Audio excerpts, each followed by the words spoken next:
يا صديقي، شرف ليا والله ان بوبوس صديقك يكون لابس نفس الخاتم اللي انت لابسه. الديزاين ده خاص بسرايا عابدين تركي، لكن معانا من زمان.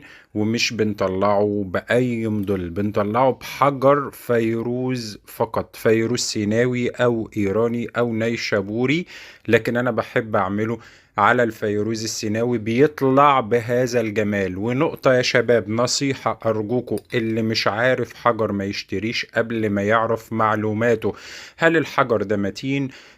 طريقة تعامله ازاي؟ الأمور دي كلها، لأن مش كل الحجارة صخرية، مش كل الحجارة بركانية بتتحمل. الفيروز حجر صخري، وقلنا في كلام كتير قوي من أول ما قلنا ما ينفعش للجراحين عشان العدوى. طبعا محدش هيفتكر الأمور دي، لكن خلونا في التحفتين القمر دول. وبرضو انا عملت لك مانوال مع الخاتم يسهل عليك ويعرفك طبيعة الحجر اللي انت